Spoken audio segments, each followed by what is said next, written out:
Hi students, chemistry video ക്ലാസ്സിലേക്ക് സ്വാഗതം. Plus 1 chemistry രണ്ടാമത്തെ യൂണിറ്റായ സ്ട്രക്ചർ ഓഫ് ആറ്റത്തിലെ അവസാന ഭാഗമാണ് ഇന്ന് നമ്മൾ പഠിക്കാൻ പോകുന്നത്. Quantum mechanical model of atom, അതുമായി ബന്ധപ്പെട്ട് 4 quantum numbers, principal quantum number, azimuthal quantum number, magnetic quantum number, spin quantum number, അതുപോലെ ആറ്റത്തിനുള്ളിലെ ഓർബിറ്റലിൽ ഇലക്ട്രോൺസിന് ഫില്ല് ചെയ്യാനുള്ള 3 നിയമങ്ങൾ തുടങ്ങിയ കാര്യങ്ങളാണ് ഇന്ന് നമ്മൾ ഡിസ്കസ് ചെയ്യുന്നത്. ക്ലാസ് ശ്രദ്ധാപൂർവം വീക്ഷിക്കുക. ക്വാണ്ടം മെക്കാനിക്സ് 1926 ഹെയ്സൻബർഗ്, സ്ക്രോഡിഞ്ചർ എന്നീ സയൻറ്റിസ്റ്റുകളാണ് ക്വാണ്ടം മെക്കാനിക്സിന് തുടക്കമിട്ടിരിക്കുന്നത്. ക്വാണ്ടം മെക്കാനിക്സ് ബേസ് ചെയ്തിരിക്കുന്നത് ഡ്യുവൽ നേച്ചർ ഓഫ് മാറ്ററിനെയും അതുപോലെ ഹെയ്സൻബർഗ്സ് അൺസർട്ടനിറ്റി പ്രിൻസിപ്പിളിനെയാണ്. ഡ്യുവൽ നേച്ചർ ഓഫ് മാറ്റർ പറയുന്നത് എന്താണ്? ചലിച്ചുകൊണ്ടിരിക്കുന്ന ഇലക്ട്രോൺ പോലെയുള്ള പാർട്ടിക്കിൾ നേച്ചറും കാണിക്കുന്നു, വേവ് നേച്ചറും കാണിക്കുന്നു. അൺസർട്ടനിറ്റി പ്രിൻസിപ്പിൾ എന്താണ് പറയുന്നത്? ചലിച്ചുകൊണ്ടിരിക്കുന്ന മൈക്രോസ്കോപ്പിക് പാർട്ടിക്കിളിൻ്റെ പൊസിഷനും മൊമെൻറ്റും ഒരേ സമയത്ത് കാണാൻ സാധ്യമല്ല. ഈ രണ്ടും കമ്പൈൻ ചെയ്തിട്ടാണ് ഈ ക്വാണ്ടം മെക്കാനിക്സ് നിലനിൽക്കുന്നത്. Quantum mechanics is a theoretical science that deals with the study of the motions of the microscopic objects that have observable wave like and particle like properties. Wave പ്രോപ്പർട്ടിയും particle പ്രോപ്പർട്ടിയും കാണിക്കുന്ന ചലിച്ചുകൊണ്ടിരിക്കുന്ന ഒരു microscopic പാർട്ടിക്കിളിനെ കുറിച്ചുള്ള സ്റ്റഡിയാണ് quantum mechanics. Quantum mechanics പ്രകാരം ആറ്റത്തിൻ്റെ മോഡൽ ഈ ചിത്രത്തിൽ കാണുന്ന പോലെയാണ്. അതായത് ആറ്റത്തിനുള്ളിൽ പോസിറ്റീവ് ചാർജുള്ള ന്യൂക്ലിയസ്, അതിന് ചുറ്റും ഇലക്ട്രോൺസ് റിവോൾവ് ചെയ്യുന്നു. ആ റിവോൾവ് ചെയ്യുന്ന ഇലക്ട്രോൺ പാർട്ടിക്കിൾ നേച്ചറും കാണിക്കുന്നുണ്ട്, വേവ് നേച്ചറും കാണിക്കുന്നുണ്ട്. അതായത് കണികയെപ്പോലെയും തരംഗത്തെപ്പോലെയും അത് സഞ്ചരിക്കുന്നതായിട്ട് ഈ ചിത്രത്തിൽ നമുക്ക് കാണാൻ സാധിക്കും. ഇതാണ് ക്വാണ്ടം മെക്കാനിക്കൽ മോഡൽ ഓഫ് ആറ്റമായിട്ട് നമ്മൾ സങ്കല്പിക്കുന്നത്. ഇതും അതിൻ്റെ മറ്റൊരു ചിത്രമാണ്. ക്വാണ്ടം മെക്കാനിക്കൽ മോഡൽ ഓഫ് ആറ്റത്തിൻ്റെ മറ്റൊരു ചിത്രമാണ്. ഈ ക്വാണ്ടം മെക്കാനിക്കൽ മോഡൽ ഓഫ് ആറ്റത്തിലെ സ്ക്രോഡിഞ്ചർ എന്ന സയൻറ്റിസ്റ്റ് ആറ്റത്തിൻ്റെ ക്യാരക്ടറിസ്റ്റിക് എക്സ്പ്ലെയിൻ ചെയ്യുന്നതിന് വേണ്ടി ഇലക്ട്രോൺസിൻ്റെ മൂവ്മെൻറ്റിനെ കുറിച്ച് പഠിച്ച് അദ്ദേഹം ഡിറൈവ് ചെയ്ത ഒരു ഇക്വേഷനാണ് സ്ക്രോഡിഞ്ചർ ഇക്വേഷൻ.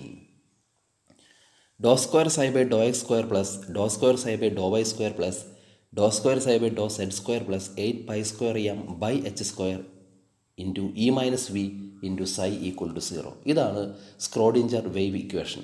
ഇതിനെ ഒന്നുകൂടി ഷോർട്ടാക്കിയിട്ട് നമുക്ക് എഴുതാം. അതായത് lambda square psi plus 8 pi square M by H square E minus V into psi equal to 0. ഇവിടെ എക്സ് വൈ സെഡ് എന്നുള്ളത് കാർട്ടീഷ്യൻ കോർഡിനേറ്റ്സ് ആണ്. ഇ എന്ന് പറയുന്നത് ടോട്ടൽ എനർജിയാണ്. വി എന്ന് പറയുന്നത് പൊട്ടൻഷ്യൽ എനർജി, സ്ഥിതികോർജ്ജമാണ്. എം എന്ന് പറയുന്നത് ഇലക്ട്രോണിൻ്റെ മാസ്സാണ്. എച്ച് പ്ലാങ്ക്സ് കോൺസ്റ്റൻ്റ് ആണ്. ഈ സൈ എന്ന് പറഞ്ഞു കഴിഞ്ഞാൽ it is the amplitude of electron wave. അതായത് ഇലക്ട്രോൺ വേവിനെ പോലെ സഞ്ചരിക്കുമ്പോൾ ആ ഇലക്ട്രോൺ വേവിൻ്റെ ആംപ്ലിറ്റ്യൂഡ്, ആയതി, അതിനെയാണ് നമ്മൾ എന്തെന്ന് വിളിക്കുന്നത്? സൈ എന്ന് വിളിക്കുന്നത്. ഒരു ആറ്റത്തിൽ അല്ലെങ്കിൽ മോളിക്യൂളിൽ അതിൻ്റെ എനർജി സമയത്തിനനുസരിച്ച് മാറാത്തതുകൊണ്ട് ഈ സ്ക്രോഡിഞ്ചർ ഇക്വേഷനെ നമുക്ക് ഒന്നുകൂടി ഷോർട്ടാക്കിയിട്ട് എഴുതാൻ സാധിക്കും. H psi equal to E psi. ഇവിടെ എച്ച് എന്ന് സൂചിപ്പിക്കുന്നത് ഒരു മാത്തമാറ്റിക്കൽ ഓപ്പറേറ്ററാണ്. അതിനെ വിളിക്കുന്ന പേരാണ് ഹാമിൽട്ടോണിയൻ ഓപ്പറേറ്റർ. അതുപോലെ ഇവിടെ സൈ എന്ന് പറഞ്ഞു കഴിഞ്ഞാൽ നമ്മൾ നേരത്തെ പറഞ്ഞു ആംപ്ലിറ്റ്യൂഡ് ഓഫ് ഇലക്ട്രോൺ വേവ് ആണ്. സൈ സ്ക്വയർ എന്ന് പറഞ്ഞു കഴിഞ്ഞാൽ it is the intensity of the electron wave at any point. Psi square gives the intensity of the electron wave at any point. അപ്പോൾ ഇതാണ് സ്ക്രോഡിഞ്ചർ വേവ് ഇക്വേഷൻ. അതിനെ ഷോർട്ടായിട്ട് ഈ രീതിയിൽ എഴുതാൻ സാധിക്കും. ആറ്റത്തിനും മോളിക്യൂളിനും ഒന്നുകൂടി ഷോർട്ടാക്കിയിട്ട് H psi equal to E psi എന്ന ഫോമിലും എഴുതാൻ സാധിക്കും. ഈ ക്വാണ്ടം മെക്കാനിക്കൽ മോഡൽ ഇൻട്രൊഡ്യൂസ് ചെയ്ത മറ്റൊന്നാണ് ഓർബിറ്റൽ എന്നുള്ളത്. നമ്മൾ ഇതിനു മുൻപ് ആറ്റത്തിൻ്റെ പല മോഡൽസ് പഠിച്ചു. ഒന്നാമത്തെ model J Thomson's plum pudding model, രണ്ടാമത്തെ model Rutherford's nuclear model of atom, മൂന്നാമത്തെ model Bohr's model of atom.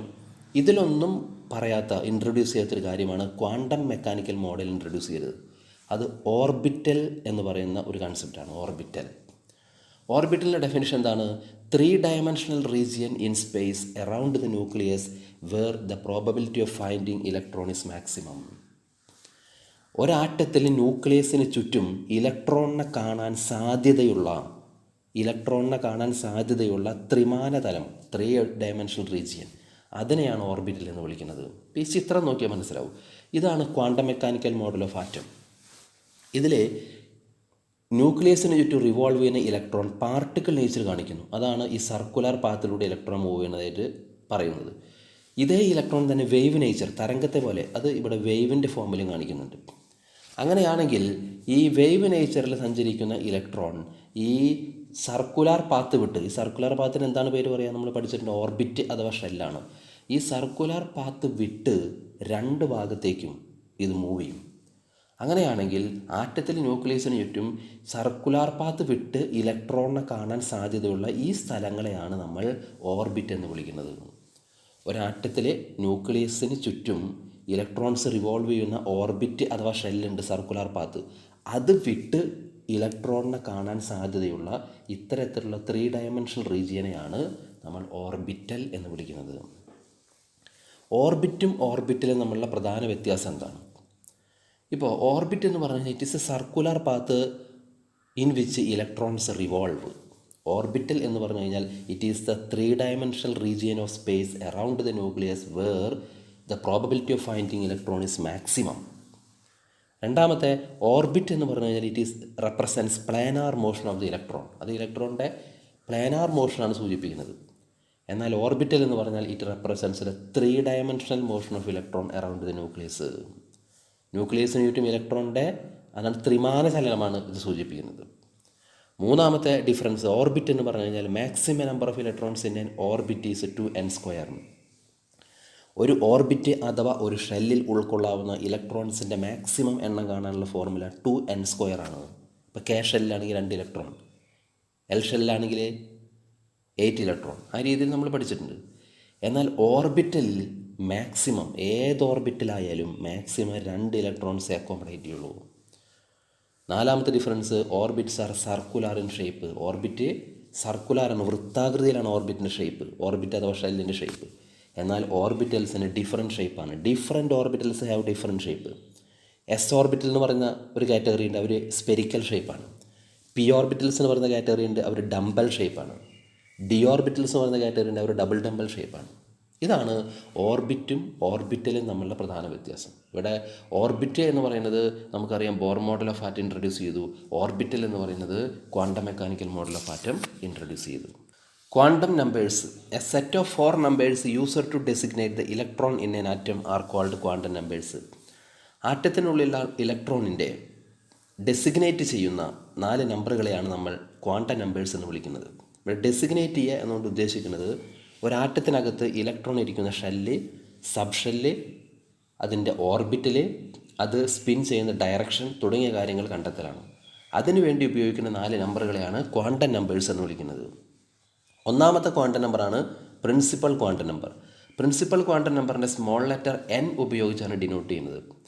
Principal quantum നമ്പറിന് പ്രധാനമായും 3 ഫങ്ഷൻസ് ആണുള്ളത്. ഒന്ന്, it represents the main shell.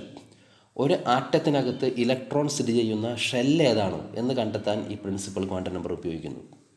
രണ്ടാമത്തെ function, it determines the energy of an electron. ഒരു ഇലക്ട്രോണിൻ്റെ, ആറ്റത്തിനകത്തിരിക്കുന്ന ഇലക്ട്രോണിൻ്റെ energy തീരുമാനിക്കുന്നതിന് principal quantum number ഉപയോഗിക്കുന്നു. അതായത് principal quantum number value n = 1 n = 2 compare ചെയ്യുക. കമ്പയർ ചെയ്താൽ സെക്കൻഡ് ഷെല്ലിൽ നിൽക്കുന്ന ഇലക്ട്രോണിന് ഫസ്റ്റ് ഷെല്ലുള്ള ഇലക്ട്രോണിനേക്കാൾ എനർജി കൂടുതലാണ്. അതായത് എന്നിൻ്റെ വാല്യൂ കൂടുമ്പോൾ ഇലക്ട്രോണിൻ്റെ എനർജിയും ഇൻക്രീസ് ചെയ്യും. മൂന്നാമത്തെ ഫംഗ്ഷൻ എന്ന് പറയുന്നത് principal quantum number determines the size of an atom. ഒരാറ്റത്തിൻ്റെ സൈസ് തീരുമാനിക്കുന്നത് പ്രിൻസിപ്പൽ ക്വാണ്ടം നമ്പറാണ്. ഈ പ്രിൻസിപ്പൽ ക്വാണ്ടം നമ്പറിൽ n = 1 എന്ന് പറഞ്ഞു കഴിഞ്ഞാൽ അതിന് അർത്ഥം ആറ്റത്തിൽ ഇലക്ട്രോൺ സ്ഥിതി ചെയ്യുന്നത് ഫസ്റ്റ് ഷെല്ലിലാണ്. അതിനെ നമ്മൾ കെ ഷെൽ എന്ന് വിളിക്കും. n = 2 എന്ന് പറഞ്ഞു കഴിഞ്ഞാൽ ആറ്റത്തിൽ ഇലക്ട്രോൺ സ്ഥിതി ചെയ്യുന്നത് സെക്കൻഡ് ഷെല്ലിലാണ്. അതിനെ നമ്മൾ എൽ ഷെൽ എന്ന് വിളിക്കുന്നു. n = 3 എന്ന് പറഞ്ഞു കഴിഞ്ഞാൽ ആറ്റത്തിൽ ഇലക്ട്രോൺ സ്ഥിതി ചെയ്യുന്നത് തേർഡ് ഷെല്ലിലാണ്. അതിനെ എം ഷെൽ എന്ന് വിളിക്കുന്നു. n = 4 എന്ന് പറഞ്ഞാൽ ആറ്റത്തിൽ ഇലക്ട്രോൺ സ്ഥിതി ചെയ്യുന്നത് നാലാമത്തെ ഷെല്ല്, അത് എൻ ഷെല്ലിലാണ്. അവിടെ ശ്രദ്ധിക്കേണ്ട കാര്യം, എന്നിൻ്റെ വാല്യൂ കൂടുമ്പോൾ ഇലക്ട്രോൺ ന്യൂക്ലിയസിൽ നിന്നും വളരെ അകലെ പോകുന്നു. മാത്രമല്ല ഇലക്ട്രോണിൻ്റെ എനർജി കൂടുകയും ചെയ്യുന്നു. ഈ 3 ഫങ്ഷൻസ് തീരുമാനിക്കുന്നത് പ്രിൻസിപ്പൽ ക്വാണ്ടം നമ്പറാണ്. അപ്പോൾ ഏതൊക്കെ ഫങ്ഷൻസാണ്? ഒന്ന്, ഒരാറ്റത്തിനകത്തെ ഷെല്ലുകളുടെ എണ്ണം പറയുന്നു. മറ്റൊന്ന്, ഒരാറ്റത്തിനകത്ത് ഇലക്ട്രോണിൻ്റെ എനർജി പറയുന്നു. മൂന്നാമത്തെ, ആറ്റത്തിൻ്റെ സൈസ് തീരുമാനിക്കുന്നു.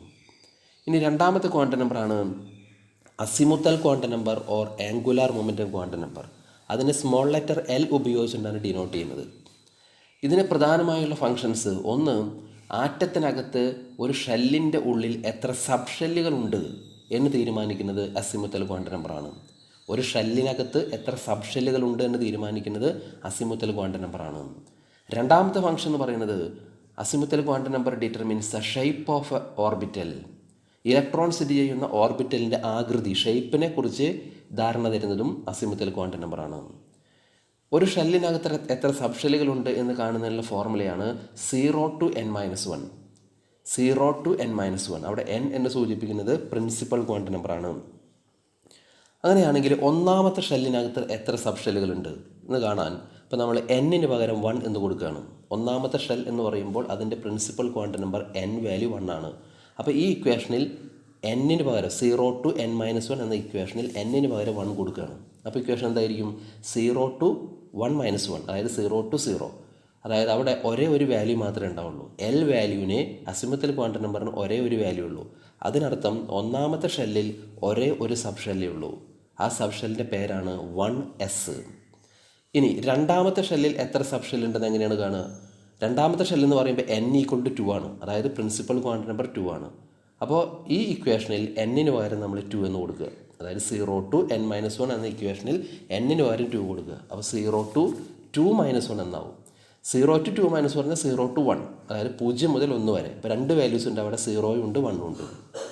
അപ്പോൾ n-ൻ്റെ വാല്യൂ 2 എന്ന് പറഞ്ഞു കഴിഞ്ഞാൽ അവിടെ എൽ വാല്യൂ 2 ആണ്. രണ്ട് വാല്യൂ കിട്ടും, 0-ഉം 1-ഉം. അതായത് സെക്കൻഡ് ഷെല്ലിൽ 2 സബ് ഷെല്ലുകളുണ്ട്. ഏതൊക്കെയാണ്? 2s-ഉം 2p-യും. അതുപോലെ മൂന്നാമത്തെ ഷെല്ലിനകത്ത് എത്ര സബ് ഷെല്ലുണ്ടെന്ന് എങ്ങനെ കാണാം? മൂന്നാമത്തെ ഷെല്ലിലെ n വാല്യൂ 3 ആണ്. പ്രിൻസിപ്പൽ ക്വാണ്ടം നമ്പർ വാല്യൂ 3 ആണ്. അപ്പോൾ ഈ ഇക്വേഷനിൽ n-ന് പകരം 3 കൊടുക്കുക. 0 to n-1 എന്ന ഇക്വേഷനിൽ n-ന് പകരം 3 കൊടുത്താൽ 0 to 3-1, അതായത് 0 to 2 ആവും. 0 to 2 എന്ന് പറഞ്ഞാൽ അവിടെ 3 വാല്യൂസ് വരുന്നുണ്ട്. 0 വരുന്നുണ്ട്, 1 വരുന്നുണ്ട്, 2 വരുന്നുണ്ട്. അതിനർത്ഥം മൂന്നാമത്തെ ഷെല്ലിനകത്ത് 3 സബ് ഷെല്ലുകളുണ്ട്. ഏതാണ് 3 സബ് ഷെല്ലുകൾ? 3s, 3p, 3d. ഇതാണ് 3 സബ് ഷെല്ലുകൾ.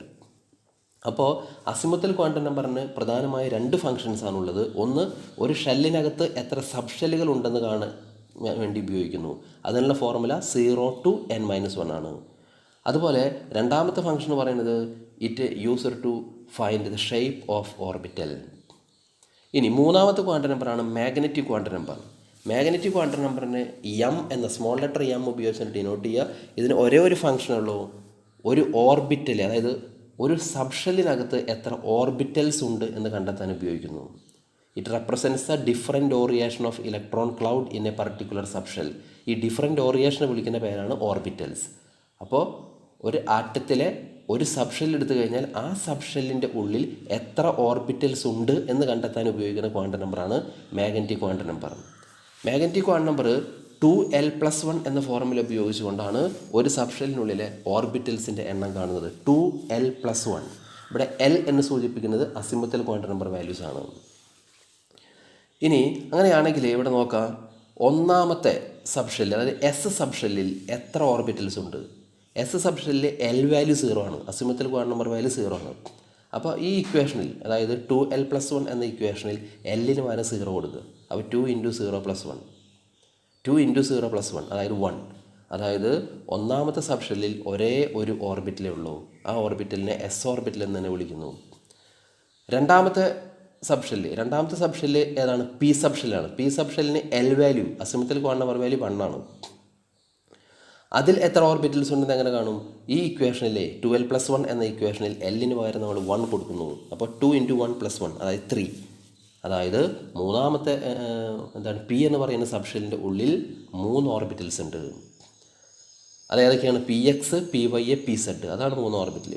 അതുപോലെ തന്നെ രണ്ടാമത്തെ ഡി എന്ന് പറയുന്ന സബ് ഷെല്ലിൽ എത്ര ഓർബിറ്റൽസ് ഉണ്ടെന്ന് എങ്ങനെ കാണും? ഡി എന്ന ഓർബിറ്റൽസിന് എൽ വാല്യൂ 2 ആണ്. അപ്പോൾ ഈ ഇക്വേഷനിൽ എല്ലിന് പകരം 2 കൊടുക്കുക. അപ്പോൾ 2 × 2+1 അതായത് 5 എന്ന് കിട്ടും. ഡി എന്ന് പറയുന്ന സബ് ഷെല്ലിൽ 5 ഓർബിറ്റലുണ്ട്. 5 ഓർബിറ്റുകൾ dxy, dyz, dxz, dx² - y², dz². ഇതാണ് 5 ഓർബിറ്റലുകൾ.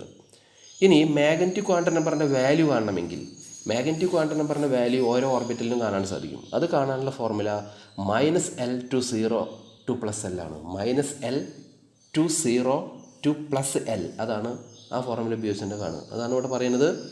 ഇപ്പോൾ എസ് ഓർബിറ്റലാണെങ്കിൽ അതിൻ്റെ magnetic quantum number value m0 ആണ്.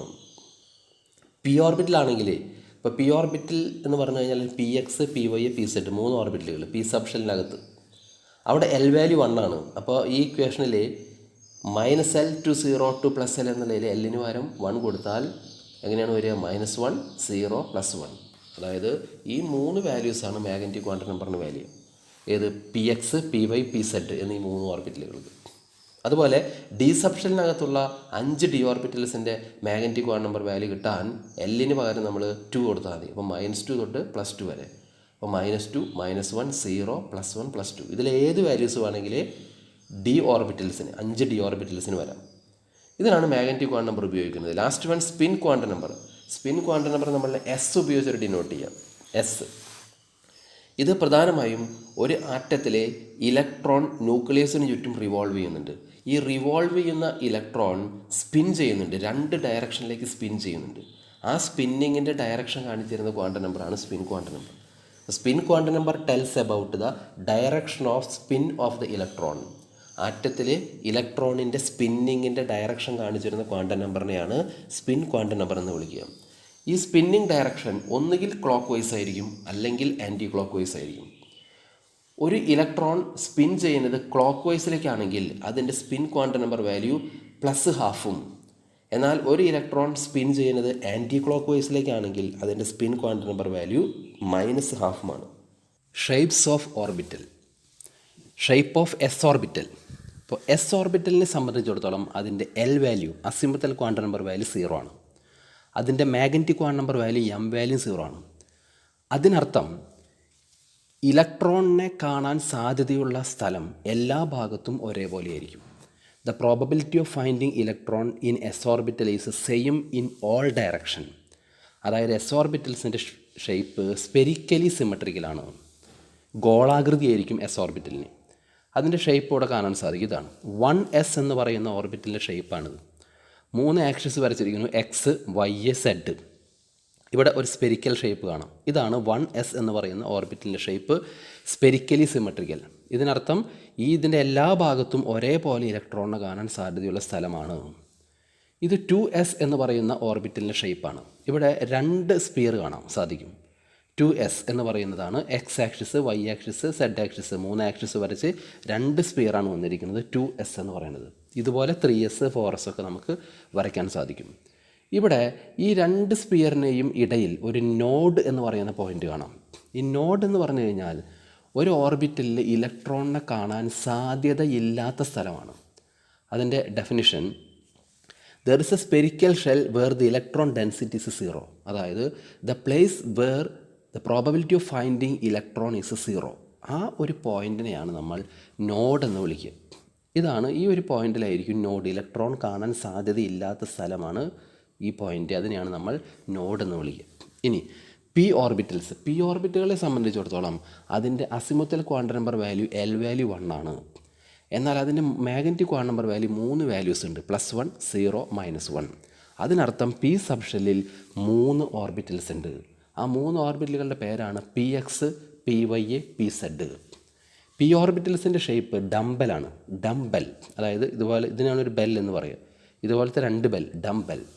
അപ്പോൾ ആ PX, PY, PZ 3 ഓർബിറ്റൽസിൻ്റെ ഷേപ്പാണ് ഈ വരച്ചിരിക്കുന്നത്. അപ്പോൾ PX X ആക്സിസിലാണ് ഡംബൽ വന്നിരിക്കുന്നത്. അപ്പോൾ അതിനെ PX എന്ന് വിളിക്കുന്നു. അവിടെ Y ആക്സിസും Z ആക്സിസും ഒക്കെ കാണിച്ചിട്ടുണ്ട്. X ആക്സിസിലാണ് ഡംബൽ ഷേപ്പ് കിടക്കുന്നത്. ഈ ഒരു ഭാഗത്താണ് ഇലക്ട്രോൺ കാണാൻ സാധ്യതയുള്ള സ്ഥലം. ഇതാണ് PX. ഇനി PY എന്ന് പറഞ്ഞു കഴിഞ്ഞാൽ Y ആക്സിസിലാണ് ഡംബൽ കാണുക. Y ആക്സിസ് വരച്ച് അതിന്മേലാണ് ഡംബൽ. അപ്പോൾ അത് PY. അതുപോലെ PZ എന്ന് പറയുമ്പോൾ Z ആക്സിസിലാണ് ഡംബൽ വരുന്നത്. ഇതാണ് പി ഓർബിറ്റൽസിൻ്റെ ഷേപ്പ്. ഡംബൽ എന്നാണ് അതിന് പേര്. ഇനി അടുത്താണ് ഡി ഓർബിറ്റൽസ്. ഇപ്പോൾ ഡി ഓർബിറ്റലുകളെ സംബന്ധിച്ചിടത്തോളം അതിൻ്റെ azimuthal quantum number value L value 2 ആണ്. പക്ഷേ magnetic quantum number value 5 values ഉണ്ട്. ഏതാണ്? +2 +1 0 -1 -2. അപ്പോൾ ഡി ഓർബിറ്റൽസിൽ നമുക്കറിയാം ഡി സബ്ഷെല്ലിനകത്ത് 5 ഡി ഓർബിറ്റലുണ്ട്. അപ്പോൾ ഈ ഡി ഓർബിറ്റൽസിന് 5 മാഗ്നറ്റിക് ക്വാണ്ടം നമ്പർ വാല്യൂസ് ഉണ്ട്. ആ വാല്യൂസാണ് ഈ കാണിച്ചിരിക്കുന്നത്. ഇനി ഇവിടെ ഈ 5 ഡി ഓർബിറ്റലുകളെ സംബന്ധിച്ചിടത്തോളം അവയുടെ പേരുകൾ d x y, d x z, d y z, d x square minus y square, d z square. ഇതാണ് 5 ഡി ഓർബിറ്റൽസ് ഡി സബ്ഷെല്ലിനകത്ത് വരുന്നത്. ഈ ഡി ഓർബിറ്റലുകൾക്ക് എല്ലാം തന്നെ ഒരേ ഷേപ്പാണ്. അതായത് ഡബിൾ ഡംബൽ എന്നാണ് ഷേപ്പിൻ്റെ പേര്. ഡബിൾ ഡംബൽ ഷേപ്പാണ്, നമുക്ക് കാണാൻ സാധിക്കുന്നതാണ്. ഇത് d x y, d x y, d x z, d y z, ഈ 3 ഡി ഓർബിറ്റൽസും ഒരു കാറ്റഗറിയിൽ വരുന്നതാണ്. കാരണം എന്താണ്, ഇവിടെ ലോബുകൾ കിടക്കും. ഇത് 2 ലോബ് എന്ന് വിളിക്കുക. ഈ ലോബ് കിടക്കുന്നത് എക്സ് ആക്സിസിൻ്റെയും വൈ ആക്സിസിൻ്റെയും ഇടയിലാണ്. ഇവിടെ എക്സിനും സെഡിനും ഇടയിലാണ്, ഇവിടെ വൈക്കും സെഡിനും ഇടയിലാണ്. അതായത് ആക്സിസിനിടയിലാണ് ലോബുകൾ കിടക്കുന്നത്. അതാണ് ഇത് 3 ഒരു കാറ്റഗറിയിൽ വരുന്നതാണ്. D x y, d x z, d y z. D x y എന്ന് പറഞ്ഞു കഴിഞ്ഞാൽ എക്സ് ആക്സിസ് വരയ്ക്കുന്നു, വൈ ആക്സിസ് വരയ്ക്കുന്നു.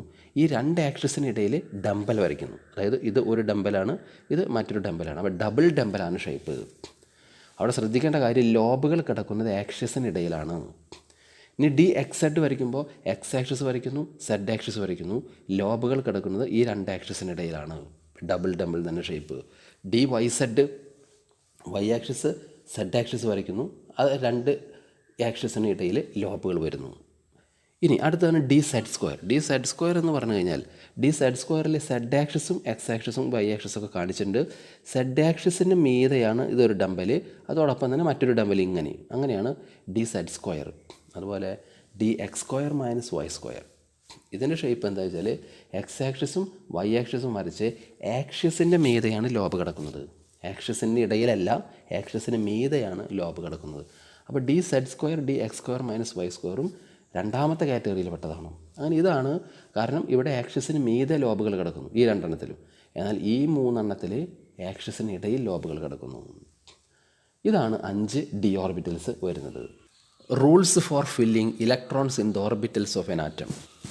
ഒരാറ്റത്തിലെ ഓർബിറ്റലിൽ ഇലക്ട്രോൺസിന് ഫില്ല് ചെയ്യാനുള്ള നിയമങ്ങൾ. ഒന്നാമത്തെ പോളീസ് എക്സ്ക്ലൂഷൻ പ്രിൻസിപ്പിൾ. ഈ നിയമം പറയുന്നത്, നമുക്ക് എക്സാമ്പിൾ നോക്കാം. ഹീലിയത്തിൻ്റെ ആറ്റോമിക് നമ്പർ 2 ആണ്. അതിൻ്റെ ഇലക്ട്രോണിക് കോൺഫിഗറേഷൻ എഴുതിയാൽ 1s2 ആണ്. അതായത് ഹീലിയത്തിൽ 2 ഇലക്ട്രോൺസുകൾ കാണാൻ സാധിക്കും. അതിൽ 2 ഇലക്ട്രോണിൻ്റെയും 4 ക്വാണ്ടം നമ്പർ വാല്യൂസ് നമ്മൾ എഴുതണം. അപ്പോൾ ഒന്നാമത്തെ ഇലക്ട്രോൺ എടുക്കുക. ഒന്നാമത്തെ ഇലക്ട്രോണിൻ്റെ 4 ക്വാണ്ടം നമ്പർ വാല്യൂസാണ് എഴുതിയിരിക്കുന്നത്. അതായത് അതിൻ്റെ principal quantum number value n value 1 ആണ്. അതായത് അത് ഒന്നാമത്തെ ഷെല്ലിലാണെന്ന് അർത്ഥം. അതിൻ്റെ azimuthal quantum number value l value 0 ആണ്. നമ്മൾ പഠിച്ചതാണ് എസ് സബ് ഷെല്ലിന് l വാല്യൂ 0 ആണ് വരിക. അതിൻ്റെ magnetic quantum number value m value 0 ആണ്. അതിൻ്റെ spin quantum number value s = +½ ആണ്. അതായത് ഇലക്ട്രോൺ സ്പിൻ ചെയ്യുന്നത് ക്ലോക്ക് വൈസ് ഡയറക്ഷനിലേക്കാണ്. ഇനി ഈ ഹീലിയത്തിൽ രണ്ടാമത്തെ ഇലക്ട്രോൺ എടുക്കുക. രണ്ടാമത്തെ ഇലക്ട്രോണിൻ്റെ 4 ക്വാണ്ടം നമ്പർ വാല്യൂസാണ് ഇവിടെ കാണിച്ചിരിക്കുന്നത്. അതിൽ n വാല്യൂ 1 തന്നെയാണ്, l വാല്യൂ 0 ആണ്, m വാല്യൂ 0 ആണ്. പക്ഷേ അതിൻ്റെ s value, spin quantum number value -½ ആണ്. അതായത് ഇലക്ട്രോൺ സ്പിൻ ചെയ്യുന്നത് ആൻറ്റി ക്ലോക്ക് വൈസ് ഡയറക്ഷനിലേക്കാണ്. ഇതിനർത്ഥം ഒരാറ്റത്തിലെ 4 ക്വാണ്ടം നമ്പർ വാല്യൂസും സെയിമായി വരുന്ന 2 ഇലക്ട്രോണുകളില്ല. ഇതിനെയാണ് പോളീസ് എക്സ്ക്ലൂഷൻ പ്രിൻസിപ്പിൾ എന്ന് പറയുന്നത്. ഒരാറ്റത്തിലെ 4 ക്വാണ്ടം നമ്പർ വാല്യൂസും സെയിമായി വരുന്ന 2 ഇലക്ട്രോണുകളില്ല. അപ്പോൾ ഇവിടെ ഡെഫിനിഷൻ കാണാം. No 2 electrons in an atom can have the same set of 4 all quantum numbers. ഇതാണ് പോളീസ് എക്സ്ക്ലൂഷൻ പ്രിൻസിപ്പിൾ. രണ്ടാമത്തെയാണ് ആഫ്ബോ പ്രിൻസിപ്പിൾ. ആഫ്ബോ പ്രിൻസിപ്പിൾ പറയുന്നത്, electrons are filled in various orbitals in the increasing order of their energy. ഓർബിറ്റലിലെ increasing order of എനർജിയിൽ, അതായത് ഓർബിറ്റലുകളെ അവയുടെ energy increase ചെയ്ത് വരുന്ന ക്രമത്തിലാണ് ഇലക്ട്രോണുകളെ ഫില്ല് ചെയ്യേണ്ടത്. അങ്ങനെയാണെങ്കിൽ ഏത് ഓർബിറ്റലിനാണ് എനർജി കൂടുതൽ? ഓർബിറ്റൽസിൻ്റെ ഇൻക്രീസിങ് ഓർഡർ ഓഫ് എനർജി ഇവിടെ കാണിച്ചിട്ടുണ്ട്. 1s എനർജി ഏറ്റവും കുറവ്. അത് കഴിഞ്ഞാൽ 2s കഴിഞ്ഞാൽ 2p കഴിഞ്ഞാൽ 3s കഴിഞ്ഞാൽ 3p കഴിഞ്ഞാൽ പിന്നെ എനർജി കുറവ് 3dക്കല്ല 4s. 4s കഴിഞ്ഞാൽ പിന്നെ 3p കഴിഞ്ഞാൽ 4s കഴിഞ്ഞാൽ 3dയേക്കാൾ എനർജി കൂടുതൽ 4pയേക്കാൾ എനർജി കൂടുതൽ 5s കഴിഞ്ഞാൽ 4d. ഈ രീതിയിലാണ് കൊടുത്തിരിക്കുന്നത്. ഇതെങ്ങനെയാണ്? ഇത് ഒരു ആഫ്ബോ പ്രിൻസിപ്പിൾ. ഇത് ഒരു ഡയഗ്രാം വഴി നമുക്ക് എളുപ്പത്തിൽ പഠിക്കാൻ പറ്റും. ഇവിടെ ഡയഗ്രാം കാണിച്ചിരിക്കുന്നു. 1s ഫസ്റ്റ് ഷെല്ലിൽ ഒരേ ഒരു ഓർബിറ്റിൽ 1s, സെക്കൻഡ് ഷെല്ലിൽ 2s 2p, തേർഡ് ഷെല്ലിൽ 3s 3p 3d, ഫോർത്ത് ഷെല്ലിൽ 4s 4p 4d 4f. ഈ രീതിയിൽ ഇങ്ങനെ എഴുതിയിരിക്കണം. എന്നിട്ട് ഇതിൻ്റെ ഇൻക്രീസിങ് ഇതൊക്കെ ഓർബിറ്റൽസാണ്. ഈ ഓർബിറ്റൽസിൻ്റെ ഇൻക്രീസിങ് ഓർഡർ കാണാൻ വേണ്ടി, ഇൻക്രീസിങ് ഓർഡർ ഓഫ് എനർജി കാണാൻ വേണ്ടി 1s കഴിഞ്ഞ് നമ്മൾ നേരെ ഡയറക്ഷൻ ഇങ്ങനെയാണ് 2sലേക്കാണ്. 2s കഴിഞ്ഞാൽ ഈ രീതിയിൽ വന്ന് 2pയിലേക്കാണ്. 2p കഴിഞ്ഞ് കഴിഞ്ഞാൽ 3s കഴിഞ്ഞാൽ 3p കഴിഞ്ഞാൽ 4s കഴിഞ്ഞാൽ 3d. ഈ രീതിയിലാണ് ഇതിൽ മൂവ് ചെയ്യേണ്ടത്. ഈ രീതിയിൽ ഇത് ഫോർവേഡ് ചെയ്ത് കഴിഞ്ഞാൽ നമുക്കിതിൻ്റെ എനർജി കാണാൻ സാധിക്കും. ഇപ്പോൾ പറയാൻ സാധിക്കും 5Dക്കാണോ 4Fനാണോ എനർജി കുറവ്, 4Fന് എനർജി കുറവ്. 4F കഴിഞ്ഞാണ് 5D വരുന്നത്. 5D കഴിഞ്ഞാൽ 6p ആണ്. 6p കഴിഞ്ഞാൽ 7s ആണ്. 7s കഴിഞ്ഞാൽ അതിനേക്കാൾ എനർജി കൂടുതൽ 5Fനാണ്. ഇതാണ് അതിൻ്റെ ഓർഡർ. ഇനി ഇത് ബേസ് ചെയ്തിരിക്കുന്നത് N+L റൂളിനെ ബേസ് ചെയ്തിട്ടാണ്. അതായത് ഈ ഹാഫ് ബോർ ഡയഗ്രാം ബേസ് ചെയ്തിരിക്കുന്നത് N+L റൂളിനെയാണ്. N+L റൂൾ എന്താ പറയുന്നത്? ഇപ്പോൾ 4s എന്ന് പറയുന്ന ഓർബിറ്റൽ, അതുപോലെ 3D എന്ന് പറയുന്ന ഓർബിറ്റൽ, ഈ രണ്ടിനും N+L വാല്യൂ ആണ്. എന്താ N? Principal quantum number. എന്താണ് L? Azimuthal quantum number. അപ്പോൾ 4sൻ്റെ N+L വാല്യൂ എങ്ങനെ വരിക? N വാല്യൂ 4 ആണ്, L വാല്യൂ 0 ആണ്. അതായത് 4s എന്ന് പറയുന്ന ഓർബിറ്റലിൻ്റെ N+L വാല്യൂ 4 ആണ്. 3D എന്ന് പറയുന്ന ഓർബിറ്റലിൻ്റെ N+L വാല്യൂ എങ്ങനെയാണ് കാണുക? അതായത് അവിടെ N വാല്യൂ 3 ആണ്, L വാല്യൂ 2 ആണ്. അപ്പോൾ 3 + 2 5 ആണ്. അപ്പോൾ ഇതിൽ ആർക്കാണ് N+L വാല്യൂ കൂടുതൽ? അതിന് എനർജി കൂടുതലായിരിക്കും. അപ്പോൾ 4sനാണ് 3Dക്കാണ് എനർജി കൂടുതൽ.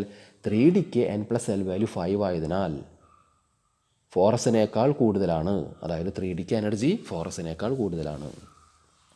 ചിലപ്പോൾ രണ്ട് ഓർബിറ്റൽസിന് ഒരേ N+L വാല്യൂ, ഇപ്പോൾ എക്സാമ്പിൾ 2p എന്ന് പറയുന്ന ഓർബിറ്റലിൻ്റെ N+L വാല്യൂ എത്രയാണ്? 2 + 1, അതായത് 3 ആണ്. അതുപോലെ 3s എന്ന് പറയുന്ന ഓർബിറ്റലിൻ്റെ N+L വാല്യൂ 3 + 0 3 ആണ്. അതായത് 2p എന്ന് പറയുന്ന ഓർബിറ്റലിനും 3s എന്ന് പറയുന്ന ഓർബിറ്റലിനും ഒരേ N+L വാല്യൂ വന്നു. അങ്ങനെ വന്നാൽ ഏതിനാണോ N വാല്യൂ കുറവ് അതിന് എനർജി കുറവാണ്. N വാല്യൂ കുറവുള്ളതിന് എനർജി കുറവാണ്. അതായത് ഇവിടെ 2 ആണ് N വാല്യൂ, ഇവിടെ 3 ആണ്. അപ്പോൾ 2pക്കാണ് 3sനേക്കാൾ എനർജി കുറവ്. പിന്നെ അടുത്തതാണ് Hund's rule of maximum multiplicity. ഇത് പറയുന്നത് ഇപ്പോൾ എക്സാമ്പിൾ നോക്കുമ്പോൾ നൈട്രജൻ്റെ ഇലക്ട്രോണിക് കോൺഫിഗറേഷൻ ഈ രീതിയിൽ എഴുതണം. അതായത് ആറ്റോമിക് നമ്പർ 7 ആണ്. Electronic configuration 1s2 2s2 2px1 2py1 2pz1. എന്നാൽ നൈട്രജൻ്റെ ഇലക്ട്രോണിക് കോൺഫിഗറേഷൻ രണ്ടാമത്തെ രീതിയിൽ, അതായത് ഈ രീതിയിൽ എഴുതാൻ പാടില്ല. ഇവിടെ എന്താണ് വ്യത്യാസം? ഇവിടെ 1s2 2s2 2px2 2py1 2pz0. അതായത് ഈ p സബ്ഷെല്ലിനകത്ത് വരുന്ന 3 ഓർബിറ്റൽസാണിത്. ഈ 3 ഓർബിറ്റൽസിനും സെയിം എനർജിയാണ്. അങ്ങനെയാണെങ്കിൽ ഈ 3 ഓർബിറ്റൽസിലെയും ഓരോ ഇലക്ട്രോണിനെ ഫില്ല് ചെയ്തതിന് ശേഷമേ പെയറിങ് നടത്താവൂ, ഇലക്ട്രോണുകളുടെ പെയറിങ് നടത്താവൂ. ഇവിടെ നോക്കിയേ, ഇവിടെ 3 ഓർബിറ്റലിൽ ഓരോ ഇലക്ട്രോണിനെ ശരിയായിട്ട് ഫില്ല് ചെയ്തിട്ടുണ്ട്. എന്നാൽ ഇവിടെ നോക്കിയേ, ഇവിടെ 2px 2py 2pz ഈ 3 ഓർബിറ്റൽസിന് ഒരേ എനർജിയാണ്. പക്ഷേ 2pxന് 2 ഇലക്ട്രോൺ കൊടുത്തു, 2pyക്ക് 1 ഇലക്ട്രോൺ കൊടുത്തു, 2pzന് ഇലക്ട്രോൺ ഒന്നും തന്നെ കിട്ടിയില്ല. അതായത് ഇവിടെ ഈ ഓർബിറ്റിൽ ഫില്ല് ചെയ്യുന്നതിന് മുൻപേ തന്നെ ഇവിടെ പെയറിങ് നടന്നു, ഇലക്ട്രോൺസിൻ്റെ പെയറിങ് നടന്നു. അതായത് 2 ഇലക്ട്രോൺസ് വന്നതിൽ അതൊരിക്കലും പാടില്ല എന്നാണ് ഹൺസ് റൂൾ പറയുന്നത്. അതായത് electron pairing will not takes place in orbitals of same energy until each orbital is singly occupied. ഒരേ എനർജിയുള്ള ഓർബിറ്റലുകളിൽ ഓരോ ഇലക്ട്രോൺസ് കൊടുത്തതിന് ശേഷമേ ഇലക്ട്രോണുകളുടെ പെയറിങ് നടത്താവൂ എന്നാണ് ഹൺസ് റൂൾ പറയുന്നത്.